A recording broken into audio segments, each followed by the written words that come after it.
തീർച്ചയായിട്ടും 100% ഉണ്ട്. കാരണം ബ്ലാക്ക് മെയിൽ ചെയ്യാൻ ശ്രമിച്ചിട്ടുണ്ട്. പാർട്ടി ഒരു ഉന്നത നേതാവിനെ ഒരു സ്ത്രീ വിഷയവുമായി ബന്ധപ്പെടുത്താൻ ശ്രമിച്ചിട്ടുണ്ട്. പല സഖാക്കളിനെ കേസ് കൊടുക്കാൻ ശ്രമിച്ചിട്ടുണ്ട്. അതൊക്കെ റിപ്പോർട്ടിങ്ങിൽ പറഞ്ഞ കാര്യമാണ്. ആ റിപ്പോർട്ട് സത്യമാണെങ്കിൽ അദ്ദേഹത്തെ KTDC ചെയർമാൻ സ്ഥാനത്ത് തുടരാൻ പോലും അവകാശമില്ല. CPM സഹയാത്രികനും നവോത്ഥാന സമിതി പാലക്കാട് ജില്ലാ പ്രസിഡന്റും CPMന്റെ പ്രവാസി സംഘടനയായ പ്രവാസി സംഘത്തിൻ്റെ ജില്ലാ വൈസ് പ്രസിഡന്റുമായ ഐസക് വർഗീസാണ് എന്നോടൊപ്പം ഉള്ളത്. ഇപ്പോൾ PK ശശിക്കെതിരെ വലിയ ആരോപണങ്ങൾ ഉന്നയിച്ചുകൊണ്ടുള്ളൊരു കത്താണ് CPMന്റെ സംസ്ഥാന സെക്രട്ടറിക്ക് നൽകിയിരിക്കുന്നത്. അങ്ങനെ ഒരു കത്ത് നൽകാനുള്ളൊരു സാഹചര്യം എന്താ? അല്ല, അത് കത്ത് നൽകാനുള്ള സാഹചര്യം എന്ന് പറഞ്ഞു കഴിഞ്ഞാൽ അതിൽ ഇവിടെ റിപ്പോർട്ടിംഗ് നടന്നു. ആ റിപ്പോർട്ടിങ് പാർട്ടി പല നേതാക്കന്മാരുടെയും വിചാരം ഇത് ജനങ്ങൾ അറിഞ്ഞിട്ടില്ല എന്നുള്ള. ജനങ്ങളുടെ ഇടയിൽ ഈ വിഷയം വളരെ കാര്യമായി ചർച്ച വന്നു. ഈ കാര്യമായി ചർച്ച വന്നപ്പോൾ അതിൽ പല ക്രിമിനൽ നടപടികളുടെ ഭാഗമായിട്ടുള്ള റിപ്പോർട്ടിങ്ങിലുണ്ട്. അദ്ദേഹം നടത്തിയിട്ടുള്ള പല ക്രിമിനൽ കാര്യങ്ങളും ആ റിപ്പോർട്ടിൽ കാണിച്ചിട്ടുണ്ട്. അതുകൊണ്ട് തന്നെ അദ്ദേഹത്തിനെതിരെ ക്രിമിനൽ കേസെടുക്കാൻ പാർട്ടി നിലപാട് അത് തീരുമാനമെടുക്കണം എന്നുള്ള എൻ്റെ ഒരു വിശ്വാസത്തിൻ്റെ ഭാഗമായിട്ടാണ് ഞാൻ പരാതി കൊടുത്തിട്ടാണ്. 5-6 മാസം ഈ റിപ്പോർട്ടിന് ശേഷം വിവരം അറിഞ്ഞ ശേഷം പരാതി കൊടുത്താണ്. അതായത് പാർട്ടിയുടെ മുകൾ തട്ടിൽ നിന്ന് താഴെ തട്ടിലേക്കുള്ള റിപ്പോർട്ടിങ്ങിൽ PK ശശി ഗുരുതരമായ സംഘടനാ അച്ചടക്ക ലംഘനം മാത്രമല്ല നിയമപരമായ പ്രശ്നങ്ങൾ കൂടി വരുത്തിയിട്ടുണ്ടെന്ന് റിപ്പോർട്ടിങ്ങിലുണ്ടല്ലേ? തീർച്ചയായിട്ടും 100% ഉണ്ട്. കാരണം ബ്ലാക്ക് മെയിൽ ചെയ്യാൻ ശ്രമിച്ചിട്ടുണ്ട്. പാർട്ടി ഒരു ഉന്നത നേതാവിനെ ഒരു സ്ത്രീ വിഷയവുമായി ബന്ധപ്പെടുത്താൻ ശ്രമിച്ചിട്ടുണ്ട്. പല സഖാക്കളിനെ കേസ് കൊടുക്കാൻ ശ്രമിച്ചിട്ടുണ്ട്. അതൊക്കെ റിപ്പോർട്ടിങ്ങിൽ പറഞ്ഞ കാര്യമാണ്. ആ റിപ്പോർട്ട് സത്യമാണെങ്കിൽ അദ്ദേഹത്തെ KTDC ചെയർമാൻ സ്ഥാനത്ത് തുടരാൻ പോലും അവകാശമില്ല.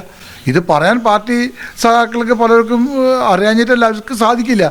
എന്നെ സംബന്ധിച്ചുള്ള ഈ കാര്യങ്ങൾ കൃത്യമായി പറയാനുള്ള നിലപാടിൽ പോകുന്ന ഒരാളാണ് ഞാൻ. അതുകൊണ്ട് തന്നെ ഞാൻ അപ്പം തന്നെ പരാതി അയച്ചു. ഇന്ന് ഈ വിഷയം അദ്ദേഹം ബിലാലായി മാറിയപ്പോൾ അതിനെക്കുറിച്ച് വീണ്ടും ആവർത്തിച്ച് പറയേണ്ടി വന്നു.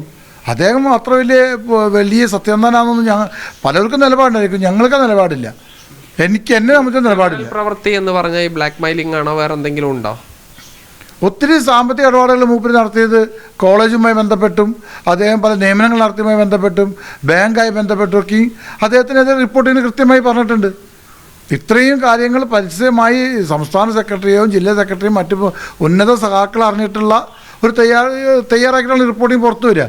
ഈ റിപ്പോർട്ടിങ് ഇവിടെ LC ഏരിയ കമ്മിറ്റി വരെ റിപ്പോർട്ട് ചെയ്തിട്ടുള്ളതാണ്.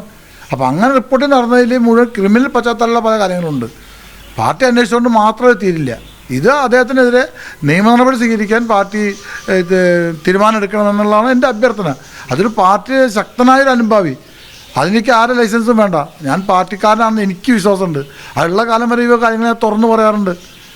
ഈ പാർട്ടി അദ്ദേഹത്തിനെതിരെ അച്ചടക്ക നടപടി എന്ന നിലയ്ക്കാണ് തരം താഴ്ത്തൽ നടത്തിയിരിക്കുന്നത്. ആ തരം താഴ്ത്തൽ മാത്രം പോരാ, അതായത് ഈ പോലീസിൻ്റെ നിയമപരമായ നടപടി വേണമെന്നാണ് ആവശ്യപ്പെട്ടിരിക്കുന്നത്. തീർച്ചയായിട്ടും എൻ്റെ പരാതിയിൽ അതാണ് ആവശ്യപ്പെട്ടിട്ടുള്ളത്. കാരണം അദ്ദേഹത്തിന് KTDC ചെയർമാൻ സ്ഥാനത്ത് ഇരിക്കാൻ പോലും യോഗ്യതയില്ല. ചില തിരുവനന്തപുരത്തുള്ള ചില കേന്ദ്ര കമ്മിറ്റി അംഗങ്ങളായിട്ടുള്ള അദ്ദേഹത്തിൻ്റെ ചില അടുപ്പത്തിൻ്റെ ഭാഗമായിട്ട് മാത്രം ഇരുത്തിയിട്ടുള്ളതാണ്. അത് ശരിയല്ല എന്നുള്ള നിലപാട്. കാരണം ഇവിടെ പാർട്ടിക്ക് വേണ്ടി താഴെ കിടയുള്ളവൻ കഷ്ടപ്പെട്ട് ഉയർത്തിപ്പോയി പ്രസ്ഥാനത്തെ വാഴ്ത്തി കൊണ്ടുവരുമ്പോൾ നെഞ്ഞിലേറ്റി നടക്കുമ്പോൾ ഈ വക ആൾക്കാർ പാർട്ടിക്ക് ശാപമാണെന്നാണ് പറയാനുള്ളത്. കുറേ കാലം പാർട്ടിക്ക് വേണ്ടി പ്രവർത്തിച്ചിട്ട് ഇപ്പോൾ അദ്ദേഹം പാർട്ടിക്കെതിരെ പ്രവർത്തിക്കുമ്പോൾ ഇന്നും അദ്ദേഹത്തെ കൈക്ക് ഉൾക്കൊള്ളുന്നു പറഞ്ഞാൽ അത് ഒരാൾക്കും പറ്റില്ല. അത് സത്യസന്ധമായ കാര്യമാണ്. ഈ മലബാർ സിമൻസ് അദ്ദേഹം ഈ ബോർഡ് മെമ്പറായിരുന്നു. അതുമായി ബന്ധപ്പെട്ട് എന്തെങ്കിലും അഴിമതി നടന്നിട്ടുണ്ടോ? അല്ല, അദ്ദേഹമാണ് മലബാർ സിമൻസിൻ്റെ അഴിമതി അട്ടിമറിക്കാൻ വേണ്ടി മുഖ്യ പങ്ക് വഹിച്ചത്. അദ്ദേഹവും അന്നത്തെ ജില്ലാ സെക്രട്ടറി. ഞാൻ അദ്ദേഹത്തിൻ്റെ ജില്ലാ സെക്രട്ടറി പേര് ഞാൻ ഇപ്പോൾ പറയുന്നില്ല, കാരണം അദ്ദേഹം സ്ഥാനത്തില്ലാത്തതുകൊണ്ട്. ഇദ്ദേഹം കൂടിയിട്ടാണല്ലോ എന്നെ കേരള പ്രവാസി സംഘത്തിൻ്റെ ജില്ലാ എക്സിക്യൂട്ടീവ് മെമ്പറായി എന്നെ അവിടുന്ന് തരം താഴ്ത്തിയിൽ എന്നെ മാറ്റിയത്. അതിൻ്റെ പേരിൽ എത്ര പാർട്ടി സഹാക്കളെ ഇവർ മാറ്റി. ചില പാർട്ടി സഹാക്കളെ മലബാർ സിമൻസിലെ തൊഴിലാളികളെ ഇവർ സ്ഥലം മാറ്റി. എന്നിട്ട് എന്നെ പ്രതിരോധത്തിലാക്കിയിട്ടല്ലേ മലബാർ സിമൻസിൻ്റെ അഴിമതി കേസ് മുന്നോട്ട് പോകാൻ പറ്റാത്ത രീതിയിൽ ഇവരാക്കിയത്. അത് എങ്ങനെ അട്ടിമറിച്ചു എന്നാണ് പറയുന്നത്? അതായത് മലബാർ സിമൻസിൻ്റെ അഴിമതിയുമായി ബന്ധപ്പെട്ട് ഈ പലതരത്തിലുള്ള കേസുകളുണ്ട്. അതിൽ ദുരൂഹ മരണങ്ങളുണ്ട്, അതിൽ അഴിമതി നടന്നതുമായി ബന്ധപ്പെട്ടുണ്ട്. അത് ഈ ഫ്ലൈ ആഷ് വാങ്ങിയത് മുതൽ ചാക്ക് വാങ്ങിയത് വരെ പലതരത്തിലുള്ള അഴിമതിയുണ്ട്. ഇതൊക്കെ ഏത് രീതിയിൽ അട്ടിമറിച്ചു? ഈ വിഷയത്തിൽ പൊതു താല്പര്യ ഹർജി ഫയൽ ചെയ്ത ആൾ ഞാനാണ്. All Kerala anti corruption and human rights ആണ് ഇതിന് പൊതു താല്പര്യ ഹർജി ഫയൽ ചെയ്തത്. ഞങ്ങൾ കൊടുത്ത ഹർജിയുടെ പ്രകാരമാണ് ഇതിൻ്റെ അന്വേഷണങ്ങളെല്ലാം തുടങ്ങി വെച്ചത്. ഈ അന്വേഷണങ്ങൾ ശക്തമായ രീതിയിൽ മുന്നോട്ട് ഫ്ലൈ ആഷ് ആയാലും എയർക്രൂട്ട് മെറ്റൽസ് സ്ഥാപനത്തിൻ്റെ ഇത് പേരിലായാലും അങ്ങനെയുള്ള എല്ലാ വിഷയങ്ങളും എടുത്തെടുത്ത് അന്വേഷണം ശക്തമായി 5 വിഷയങ്ങളെക്കുറിച്ചുള്ള ശക്തമായ വിജിലൻസ് അന്വേഷണം നടക്കുകയായിരുന്നു. ഈ നടക്കുന്ന സമയത്താണ് ഇതിനെതിരെ എന്നെ പ്രതിരോധത്തിലാക്കിയത്. എന്നെ പ്രതിരോധത്തിലാക്കി, എന്നെ പാർട്ടി ഓഫീസിൽ വിളിപ്പിച്ചു, വളരെ സീനിയറായ വാർച്ചാമേട്ടനെ വിളിപ്പിച്ചു. എന്താ അദ്ദേഹത്തിനോട് പറഞ്ഞു പാർട്ടിക്കുണ്ട് അഴിമതികൾ പരിശോധിക്കാനുള്ള വേദികൾ, ഒരു സംഘടനയും പാർട്ടിയൊപ്പം നിൽക്കുന്നവർ അങ്ങനെ സംഘടന ഉണ്ടാക്കിയിട്ട് അത് ഉയർത്തിക്കൊണ്ടുവരാൻ കാര്യമില്ല എന്ന് പറഞ്ഞിട്ട് നടപടിയെടുത്തു. അതിനെപ്പോലെ എന്നെ നടപടിയെടുത്തു പ്രവാസി സംഘത്തിൽ നിന്ന്. പിന്നെ ഞാൻ പാർട്ടി മെമ്പറില്ലാത്തതുകൊണ്ട് എനിക്ക് അതിനെക്കുറിച്ച് ഭയപ്പെടേണ്ട ആവശ്യമില്ല.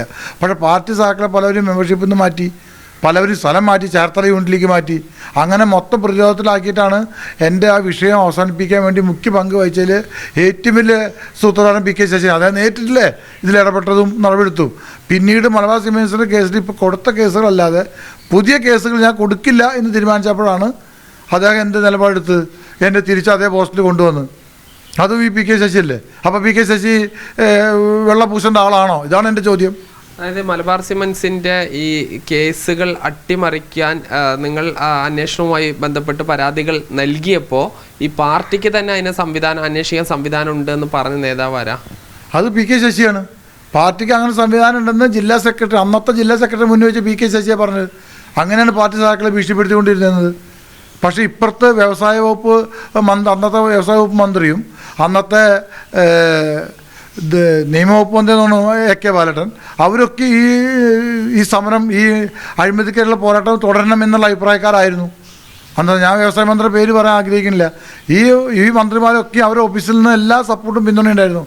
പക്ഷേ ഇവർ ശക്തമായി പ്രതിരോധത്തിലാക്കി നമ്മളെ. പല സഹാക്കളെ സ്ഥലം മാറ്റി അങ്ങനെ ഒരു ഇത് അട്ടിമറിക്കാൻ എന്തൊക്കെ ചെയ്യാൻ പറ്റുന്നതൊക്കെ ചെയ്തിട്ടുള്ള വ്യക്തിയാണ്. അതുകൊണ്ടാണ് അദ്ദേഹത്തെ വെള്ളപൂശാൻ ഇവിടെ ശ്രമിക്കരുതെന്ന് പറയുന്നത്. മലബാർ സിമൻസിന്റെ അഴിമതി അട്ടിമറിക്കാനുള്ള അദ്ദേഹത്തിന്റെ വ്യക്തിപരമായ താല്പര്യം എന്താ? അല്ല, അത് രാഷ്ട്രീയമല്ലേ. അദ്ദേഹത്തിന് അതിൽ പല താല്പര്യങ്ങളുണ്ടായിരിക്കും. അദ്ദേഹത്തിന് വേണ്ടപ്പെട്ടവരതിലുണ്ടായിരിക്കും, അദ്ദേഹത്തിന് ബന്ധമുള്ളവരതിലുണ്ടായിരിക്കും, അദ്ദേഹത്തിനായിട്ടുള്ള പല ബന്ധങ്ങളും. അദ്ദേഹം അറിയപ്പെടുന്ന രാഷ്ട്രീയം ഒരു മധ്യസ്ഥനാണല്ലോ. അദ്ദേഹത്തിൻ്റെ പ്രത്യേകത എന്താ? എല്ലാ സ്ഥലത്തും മധ്യസ്ഥ വഹിക്കുക എന്നുള്ള, അല്ലാതെ രാഷ്ട്രീയ പ്രവർത്തനമൊന്നുമല്ല. പി കെ ശശി രാഷ്ട്രീയ പ്രവർത്തനം ഇവിടെ പൊതുവെ പറയണതല്ലേ.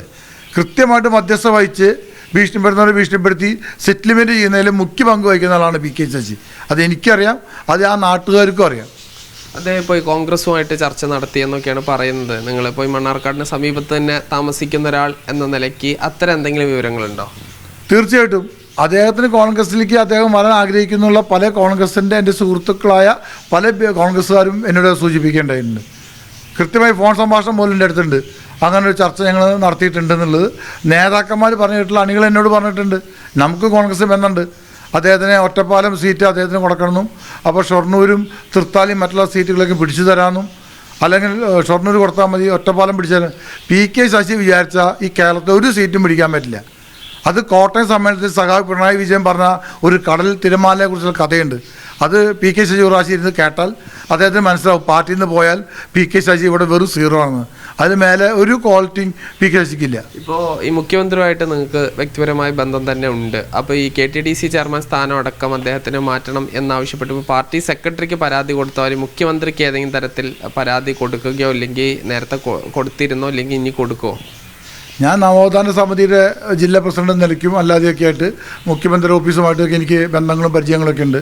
അതിനെക്കുറിച്ച് ആ വിഷയങ്ങളിലേക്കൊന്നല്ല ഞാൻ ഇപ്പോൾ എൻ്റെ നിലപാട് പാർട്ടി റിപ്പോർട്ടിങ്ങിൽ പറഞ്ഞിട്ടുള്ള കാര്യത്തിൽ അതിൽ ക്രിമിനൽ പശ്ചാത്തലമുള്ള കാര്യം റിപ്പോർട്ട് ചെയ്തിട്ടുണ്ട്.